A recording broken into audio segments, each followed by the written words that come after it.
Et bonjour! Alors, Tsumego numéro 4, il va vous rappeler le Tsumego numéro 2, j'espère. Et c'est à Noir de jouer et de tuer. Alors pensez à mettre sur pause avant de démarrer la vidéo, histoire d'être sûr d'avoir un peu réfléchi et d'avoir lu quelques séquences. Il est plus compliqué, je dirais, que le Tsumego numéro 2. Par contre, il provient d'une forme un peu plus courante au vu des parties modernes. Donc on le verra probablement un peu plus souvent, soit dans des parties handicap, soit dans des parties de joueurs environ 10Q. Parce que ça fait suite à quelques petites erreurs. Mais n'empêche que c'est courant. Alors c'est Noir qui doit jouer et tuer. Et le moyen le plus efficace dans cette position de tuer, c'est de venir jouer ce coup en Q2. Blanc va donc venir bloquer ici pour essayer de maximiser son espace vital. Et là, vous savez tous ce qu'il ne faut pas faire. Ce qu'il ne faut pas faire, c'est faire un Atari sans réfléchir. Donc on ne veut pas faire cet Atari sans réfléchir, on va plutôt réfléchir en priorité à reculer. Et une fois qu'on a fait ça, Blanc est tout simplement mort.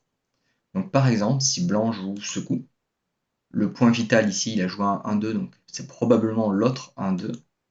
Et quand Blanc vient jouer ici, ça reste un petit peu technique, il faut venir limiter l'espace vital depuis l'extérieur. Et maintenant, même si Blanc joue ce coup, on va pouvoir jouer à l'intérieur pour retirer l'œil. Donc maintenant, Blanc a un faux œil ici, un seul vrai œil ici.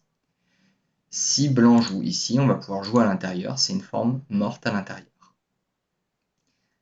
Ok. Il y a d'autres possibilités, évidemment, mais c'est les principales. Par exemple, si Blanc joue ici, on peut simplement bloquer depuis l'extérieur.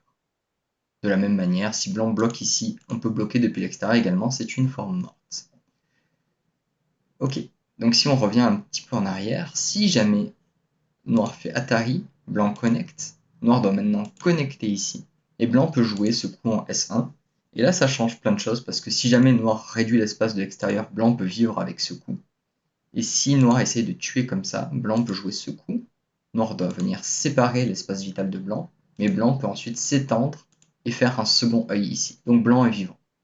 Donc encore une fois, c'est le même réflexe que le premier Tsumego, vous voyez, donc même si c'est pas tout à fait la même position, le même départ, etc., on va retrouver ce même concept. Et c'est ce genre de concept qui est intéressant à retenir dans les Tsumego, je trouve, au-delà de la lecture qui est également super importante pour le reste de vos parties. Comment ça peut arriver? Souvent on a ce genre de position de départ, et on a Blanc qui se dit il faut que j'envahisse. Mais le Sansan, je vais essayer de trouver quelque chose comme mieux que le Sansan, entre guillemets. Donc on peut lancer cette espèce de coup au contact. Noir bloque, et ensuite on va jouer ce coup au contact. Noir recule, et ici Blanc serait venu jouer ce coup. Alors, ça sort pas de la cuisse de Vénus, c'est quelque chose qu'on a vu dans une partie récente au club. Donc je l'invente pas, hein, cette position, et c'est une position qu'on va avoir plusieurs fois. Alors évidemment, Blanc et Noir auraient pu jouer de différentes manières à plusieurs moments, mais ce genre de position va arriver régulièrement. Et donc là, on peut tuer tout simplement en jouant ce coup. Voilà, c'est tout pour ce Tsumego, je vous dis à la prochaine!